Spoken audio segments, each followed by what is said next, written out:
I'm at the RV point, waiting for the president, nervous. This for me is definitely the biggest thing I've ever done in my life. We've taken some amazing people on adventures, but to take the leader of the free world, I just never really imagined it would happen, to be honest.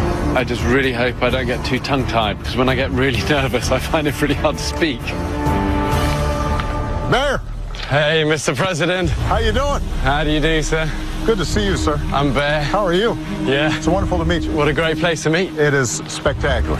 When I first saw him, we were standing next to each other. I can tell it's going to mean a lot to him, this journey. And for me, it's such a privilege to be taking him. This is the first time that I've been able to actually travel other than just the Air Force base to refuel. So, okay, so first time... First time, setting foot in Alaskan wilderness. Amazing. And it's good company to keep. Thank you. This has got to be one of the best days of my presidency. First of all, I'm not in the office. Second of all, I'm not wearing a suit. Well, we've got a bit of a journey ahead of us. Let's do it. The president and I are here to see Alaska's exit glacier. In recent years, this massive glacier has been receding at an alarming rate due to climate change. We're going to journey across a glacial outwash and through a dense forest to reach the glacier. We're going to try and get to the snout of the glacier. I think it's fair to say that I'm not in as good shape as you. I don't know. You look incredible. As presidents go, I'm in decent shape. You're so not hopefully wrong. I'll be able to keep up. Right, we go. Well, we're in bear country for real. Yeah. So we're going to be smart. They're notoriously lacking in respect for rank or anything. So we're going to look after each other. I've got some bear spray. There you go. That's the last line of defense. There you go. Let's do it. I feel bad that I'm looking so... You look good, I look man. like a cat or something. No. That's how you're supposed to look. You know if you were looking too clean, I'd be suspicious. I caught a glimpse of myself in the camera lens earlier, and my first thought was, my mum is going to kill me looking like this with the president. Well, I don't think there are rules for the president. I do think that, there are rules for the queen. So you've met the queen? I have. She's one of my favorite people. She has a great sense of humor, but she doesn't suffer fools very well. She doesn't, and I think she thinks I'm one, because I met her and she said, this was years ago, and that's just when we got back from Everest, and she goes, and your name is? And I went, I can't even remember my name. I couldn't talk. She moved on. I thought, I've blown it. My one chance, I've blown it. Well, listen, I've really enjoyed watching your shows and your work, and one of the main purposes of our trip here is to highlight the effects of climate change and what's happening to the planet. And people need to see it and feel it, as opposed to just reading a bunch of numbers on a page. Well, you're so right. I think speeches are one thing, but I mean, we live and breathe this stuff every day because we're out in it, and we see the harsh kind of reality of it. And a lot of it actually is quite shocking. That's exactly right. And, I've got 2 daughters, and I don't want grandkids too soon, but eventually I hope to have some. I want to make sure that this is there for them, not just for us. For sure. The thing is, if we don't, it will go, and you can't get it back. It doesn't come back. Yeah. Okay, we're going to come and show you this. Let's do it. Okay, so here, choices. We can either hit the river. It's going to be cold, fast-flowing, dangerous. We're probably better off tucking up this little re-entrant through the forest. Let's do it. And do it that way. Come on. All of this alder forest is pretty dense. It's hard work to get through, but also I'm super aware it's classic bear territory. And, you got the President of the United States with me, so we've just got to take our time and get it right in here. Coming up. Oh, look, here we go. That is bear fur. You know when bears are most dangerous? When's that? If you surprise them, fornicating. Well, I think that's probably true for humans as well. That's true. We can cook on that. So my goal is to cook you the presidential lunch of your life. I've seen some of the things Bear eats. Hopefully, he's got something that you might see on a plate. So normally when we do these journeys, it's a pretty small team that makes it happen. But when you're dealing with the president, obviously it's a little bit more involved. You've got the Secret Service, the White House staff, the press corps. It's a lot of people to manage. So there's even a guy out here who checks that everything that the president eats is safe. I just hope he's okay with my plans for the president's lunch.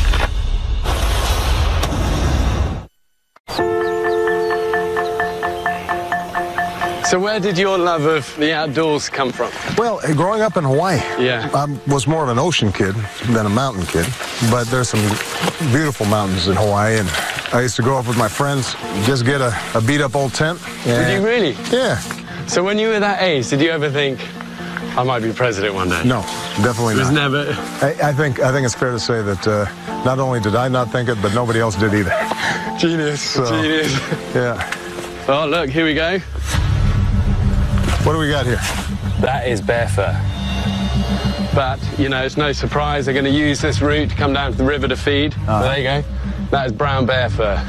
Bear showed me some bear fur, which is the first time I had seen that stuff up close. It's more delicate than I would expect. But yes, that means we're just going to be... You got to be careful. Yeah. Absolutely. You know when bears are most dangerous? When's that? Feeding, Yeah. protecting their young. Right. If you surprise them, Right. fornicating. Well, you know, I think that's probably true for humans as well. No, that's true. So what do you do if you confront a bear? I mean, I've heard stories that rather than run, because they're going to be faster than you by a mile, Yeah, that you have to stand your ground. But I don't know whether that's a myth or whether that's a fact. Well, you are right. They're faster than you, and you know they can climb trees. So up a tree is no good. Right. I think a good rule of thumb: if you intrude to their territory, just back off. away slowly, keep eye contact, back away out of it. Don't Right. turn, don't run. Right. If they intrude on your camp, Yeah. you want to make big. You want to be like super bear. You know, you want to make lots of noise, show you're not worth the fight, Right. and scare them off. But the best thing is make lots of noise so they know you're coming. Right. I'm going to keep that as a rule of thumb. When I'm walking through the forest, I think there's nothing wrong with making a little bit of noise, just letting them know we're coming. Yo, bear! Keep the noise levels up. Want to make sure he knows we're coming, or she. Yeah, that's true. You know, because if she's got some cubs, that's when you really got to worry. Yeah. You know what my kids asked me? They said, you've got to ask the president, does anything scare him? You know, well, when Michelle's mad, I get worried. There's a certain look that she can give me that tells me. That's your survival instinct. Tell me. But, you know, I don't have a lot of phobias as a general rule. I mean, I'm not, you know, obviously as big of a thrill seeker as you are, but... I have a few phobias. Most of the time I'm game. What are you scared of? Really bad with cocktail parties. I'm not. It puts the fear of God. I'd be a terrible president. I'd do president, but no cocktail parties. You know what? We'll try to keep you out of Washington. Thank you very much. Yeah, absolutely. I come and hang any time, but no cocktail parties. I got you. So look, you've got a bit of a rock fall Yeah. down this. Yeah. But a lot of this will be caused by what they call exfoliation, or sort of rain. Right. It will freeze, Right. it expands, cracks it, and then it all kind of tumbles down. But the good thing about all of this stuff Yeah. is that We can do something with it. Well, you get it, even a narrow one like that, we can cook on that. So my goal is to cook you the presidential lunch of your life. I've seen some of the things Bear eats, so hopefully he's got something that you might see on a plate. At minimum, it's got to be something that doesn't still have its legs and eyes on it. And then all of this is alder, all these trees. Have you heard of catkins? No. Let's see if we can see some. These are small ones. So what are These, these? but we can make tea out of that. Uh-huh. There, here we go. Here's some. I'll tell you what. Give me a. Just spot the. Yeah. One of the things that Bear is able to do is to constantly reconnect people to that more basic elemental experience that we all have when we're out in the open. We don't have televisions and we don't have cell phones. Pick a couple of these ones off. Now some of these look kind of... The little green. I got you. That's a good one right there. He's got a great spirit. And to learn from him some of the basics of survival, I think that's something that everybody thinks is pretty cool. So this got lots of vitamin C, anti-inflammatory, and makes good tea. What are these called again? So these are catkins. All right. That's going to be tea later. Let's do it. Okay, let's keep moving. I'm hoping we're going to get a view up here. All good? All good. Wow, check that out. Look at that. Unbelievable. This glacier is attached to this massive ice field. This is the tongue of it, yeah. Yeah, the Harding ice field. This is the largest ice field in the United States, covering 300 square miles.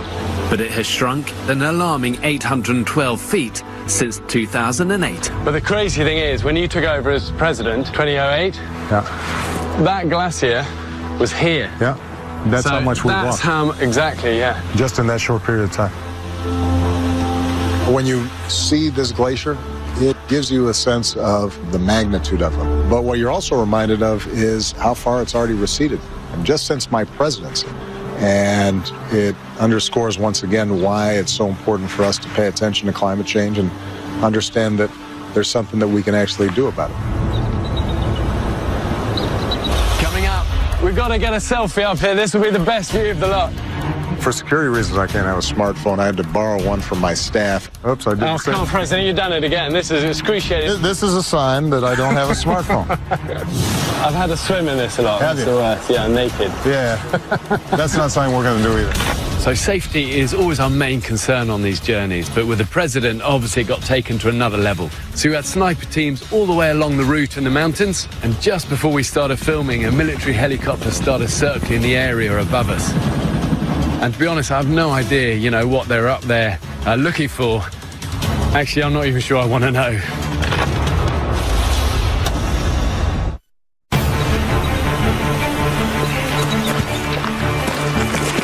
Wow, check that out. Look at that. Unbelievable. That's cool, isn't it? It's quite a special moment when we come out of the forest, come over this rise, and bam, right in front of us is this huge, giant white face of the snout at the end of the glacier. And we just kind of had a moment of taking it in and him realizing this is why he's fought so hard for all he's doing to try and protect our planet. You know, most problems in the world, as tragic as they may be, are fixable. You know, you can reverse trends. This is one of those trends where if it starts accelerating too fast, then we can be too late. But the key is over this next decade, for all the countries, all the big emitters, the United States, China, the European countries, to make sure that we are putting in place a global agreement. And the good news is that technology is advancing much more rapidly than I think even I anticipated. When I came into office, solar power was still significantly more expensive than power generated from fossil fuels. And there's no reason why we can't transition entirely off of fossil fuels, but we've got to get started now. And that means everybody's got to participate. Simple things like turning off the lights, buying a fuel-efficient car, maybe an electric car. Those things make a difference. They add up. I think kids want to be part of that. They want to make it. I mean, we live in a place, this little island, and it's 100% off-grid. Yeah. You know, it's wind and solar power. And the kids love it, because the whole thing is an adventure. It's someone of that age that will really then take what you're putting in place and really then change the world. Yeah, that next generation, I think, is ready and willing. We just got to kind of get out of the way. We tend to hold folks back. It's not too late. If we begin transitioning now, we can slowly taper down the amount of carbon that we're releasing. It's like driving a car towards a cliff. You don't have to screech to a halt. You have to start tapping on the brakes. We still have enough time that if we tap on those brakes and we slow the car, then we're going to be able to stop it well beyond the point of no return. But we've got to start now. We've got to get a selfie up here. This will be the best view of the lot. That's the shot right there. That's it, isn't it? So many of my friends said, listen, if you're doing this, one thing you've got to get is a killer selfie with the president. And we came for this amazing big flat rock. And I thought, that's the place. Come on, we've got to get this. Just a quick one. I got my phone too. Okay, here we go. Come on. That one is a keeper. Genius. Come on. I got my own. Although I never know how to work this. I love it now. Oops, I got to reverse this thing. There you go. This thing, right? There we go. Oh, no, you pressed the wrong one. Hey, Joe, what's the code? Oh, that's brilliant. I need passcode. You remember it? The selfie with Bear in which he was taking the shot was fine. Me trying to take a selfie, I don't have a smartphone. I had to borrow one from my staff. Well, am I going to be able to Instagram that? I kept on turning it off. I didn't know the code.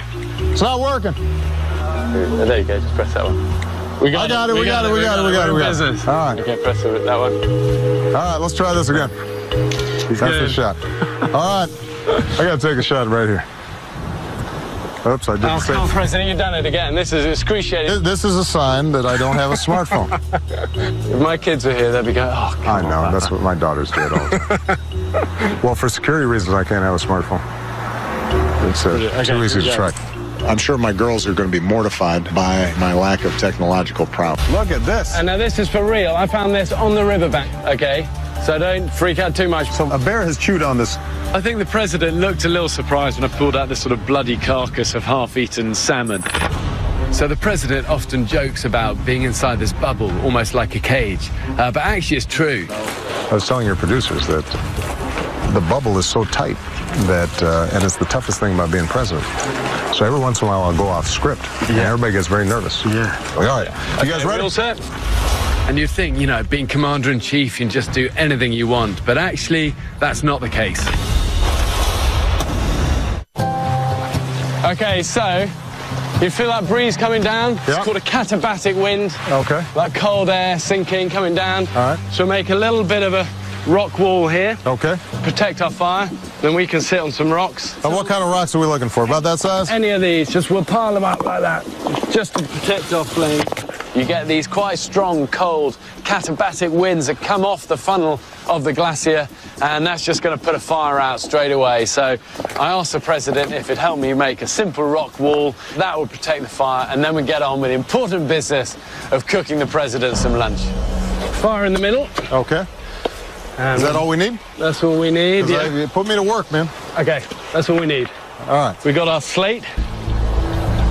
This is the piece of slate that we found earlier. So that's what we're going to light it with.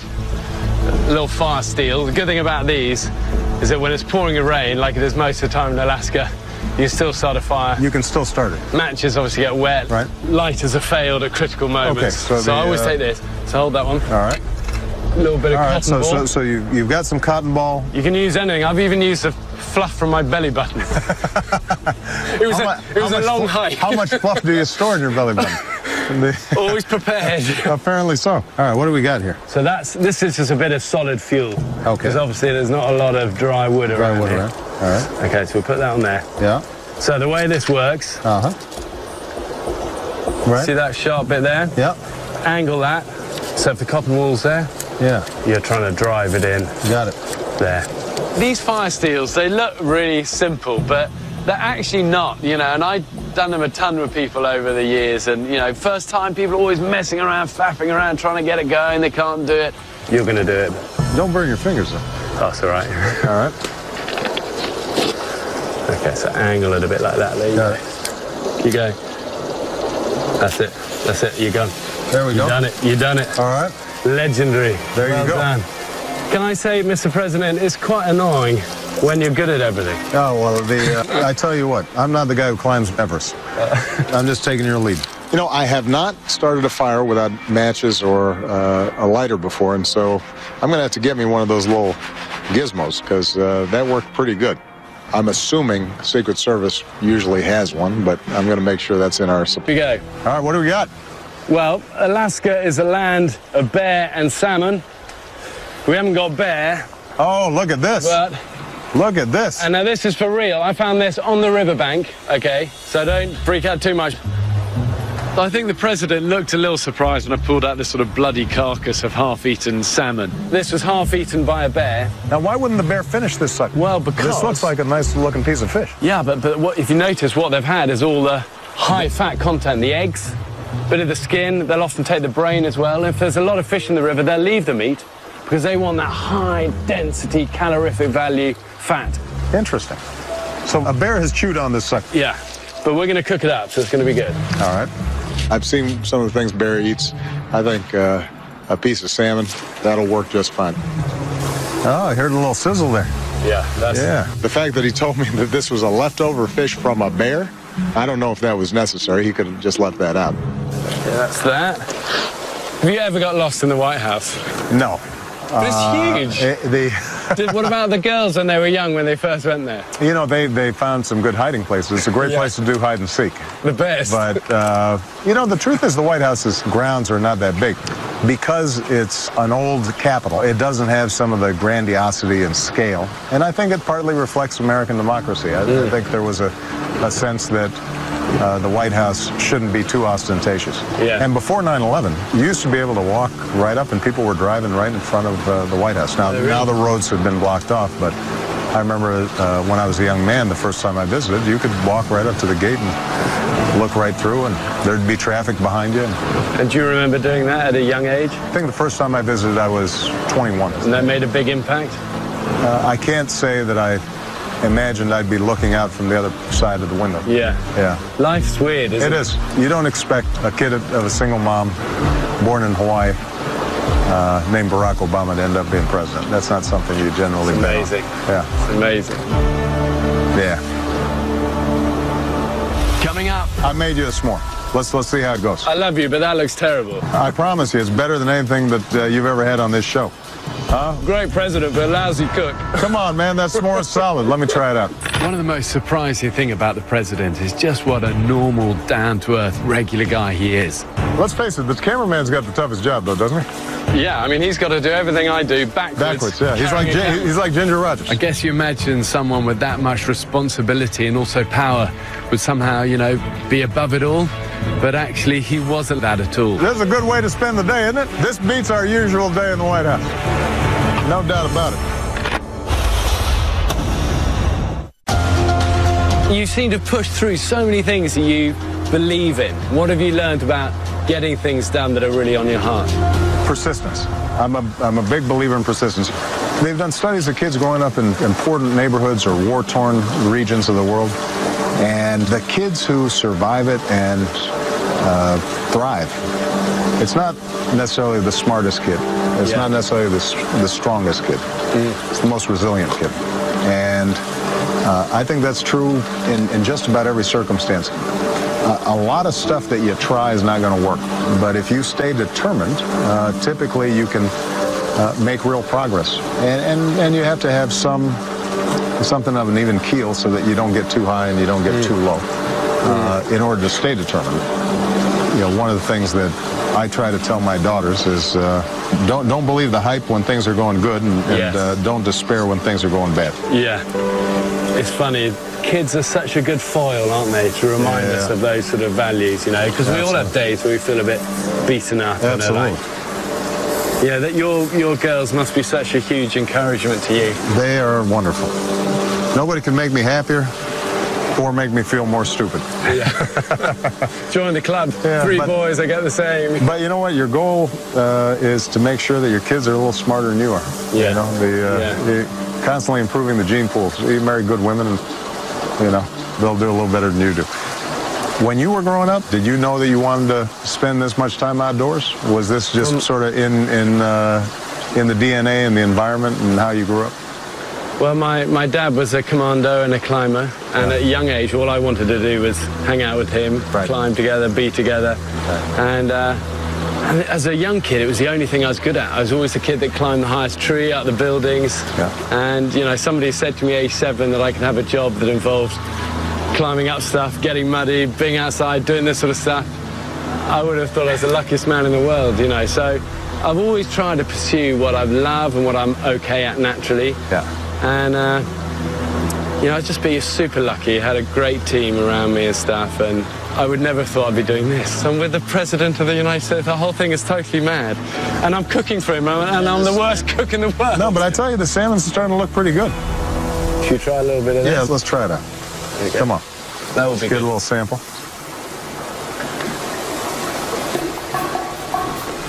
That's tasty. Can still smell the bear breath on it. I tell you what, though, that's good. Good. Well, it's fresh. That's proper Alaskan salmon for you. Bear's a mediocre cook, but the fact that we ate something recognizable was encouraging. It would have been nice if we had had a cracker to go with it, but that's all right. Those things are hard to pack. Do you have a faith that's important in your life? Absolutely. I think it was my favorite president, President Lincoln, and I'm paraphrasing here, but he said, if you weren't a religious man before you took office, you will be humbled and on your knees and praying to God for some help. Yeah, that's it. It's like I love that quote that says, "There's no such thing as an atheist in the Southern Ocean." That's exactly right. Or on the death zone on Everest. You know? And that too is I think part of determination and resilience. But that also is what keeps an even keel. Yeah. And what do you kind of want to be the legacy? If you had to pick one thing as a legacy of your presidency. Well, you know, we provided health care to millions of people who didn't have it. We repaired an economy that was globally on the brink of a Great Depression. But this climate change agenda is as important as anything I'm going to do. I think it will have a more significant impact on the lives of future generations as just about anything. And we're still a long way from getting it right, but it's something that working together, I think we can make a difference on. Coming up. Now, I had always heard if you drink your own pee, all that's going to do is just dehydrate you further. If you're out in the wild and you've got nothing else, you don't want to be wasting. That's fine to re-drink. Seems to be Bear's main claim to fame is that he drinks his own urine. So when I was cooking lunch for the president, the guy who checks that all of his food is safe was kind of, you know, watching me like a hawk. And it turns out the White House actually has a very strict policy about the president not being seen to eat anything on camera, let alone a half-eaten salmon. I sort of expected the president's food advisor to, you know, step in and stop the filming, but I kind of think he was, you know, following the president's lead. That's tasty. And luckily, good for him, the commander-in-chief was up for it.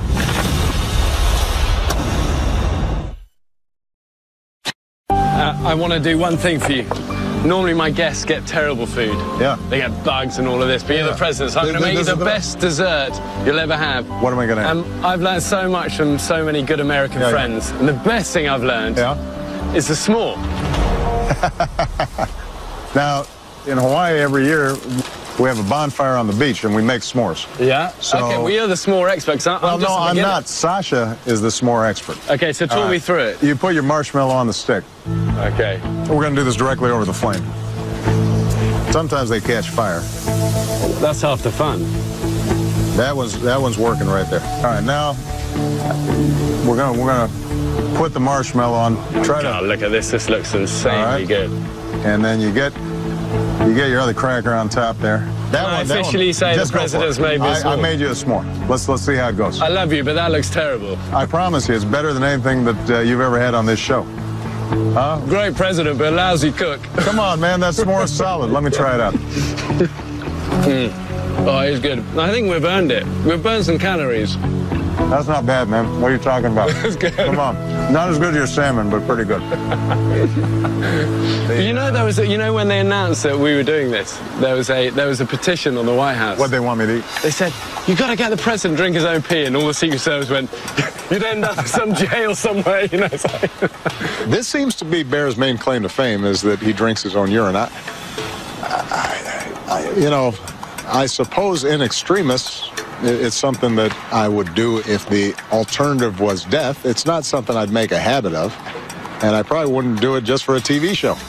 Now, I had always heard if you drink your own pee, all that's going to do is just dehydrate you further. if you're really dehydrated already, so you're peeing out brown pee, Right. it's pure waste product. It's not going to help. It's not going to do it. But if you're well hydrated and you're out in the wild and you've got nothing else, Right. you don't want to be wasting. That's fine to re-drink, and it will help you. And there are a lot of stories of people drinking their own pee and actually saving their lives. So, Okay, so the notion would be that you might want to actually drink some pee even while you still have some water. the key is to drink it while you've still got some water. Got it. So but once you're really dehydrated, then it's gone. Because the notion is that you stretch it out a little bit. I did learn something, though. If you kind of mix in some urine while you still have water and you're relatively hydrated, that can stretch your water supply out a little bit. I feel fairly confident that I'm never going to find myself in that circumstance, but it's good to know. I'll file that in the memory banks. I've shared some camps with some amazing people over the years, and one thing I love about campfires in the wild, it's the ultimate leveler. But this for me has been my favourite. You're amazing. It's been wonderful. What a great way to spend a day. And the s'more gets better and better. Okay, we're heading on down. All right, we put out our fire here. Yep, that's the key thing. Oh, we've got to have our catkins tea. We've got to try our tea. Catkins are also good for flatulence. Well, not a problem I have, but perhaps you do. My kids, I tell you what, my kids need catkins and plenty of it. All right, let me try it out. That's nice. Okay, good. Yeah, that was pretty good. Okay, that's where we're heading, and then we're on our way. Okay. All right. Good. Let's do it. Would you ever encourage your girls to go into politics? No. But if they came to me and they said they wanted to go into elective office, yeah, I would be completely supportive. Yeah. Because I think it can be noble work if done for the right reasons, the right way. You know, what I try to teach my daughters is be useful, yeah, and be kind. Yes. And if you do those two things, then wherever your passions take you, you'll turn out okay. And being kind is such a big one. It's not complicated, is it? No, it really isn't. Sometimes we have a journey in life to come around to realizing actually you're right. That is it. Try to be useful to somebody, and try to be kind. It's been such a privilege for me to be able to spend a little bit of time with him. But I think this is where we split. All right. And actually see what the man himself is like. And for me, just respect. I've got one favor to ask. Yeah, go ahead. I promised my wife, I said, I'll get you to sign something for her. Course. I couldn't find the only thing I could find in the airport. Oh, this is the classic. That was it. This is the classic. But it is amazing. Bottle opener. Thing is, you look ripped. You know, I am pretty ripped, actually. You couldn't do that with Winston Churchill. No. I'm fairly cut, but it's possible that bottle opener is a little dated. I noticed, for example, there was no gray hair on the Obama figurine, and clearly the presidency's taken a little bit of a toll. But Michelle tells me I'm holding up okay. Do you know the thing I was most worried about on this whole trip? What's that? It's just keeping you safe.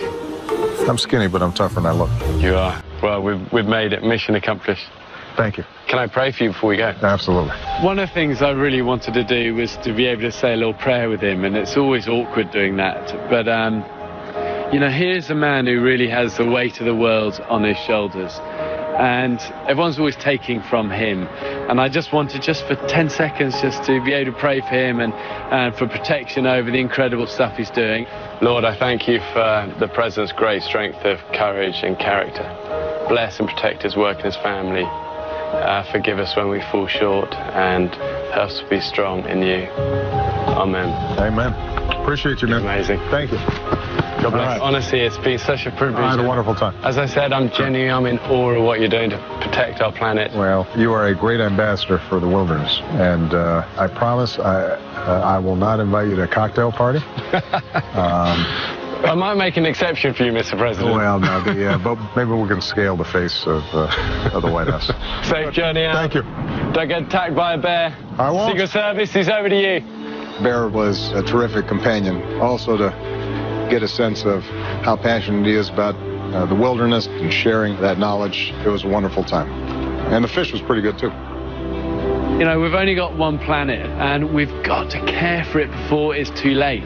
But what it takes is for strong men to stand up and be counted and do something that's going to make a difference. I feel a real kind of care for this protection and love he has for the planet, and I really want to champion what he's doing because it is remarkable. Alaska, in some ways, is ground zero for what's happening in climate change. We can't take this for granted. It's one of the great legacies of this country.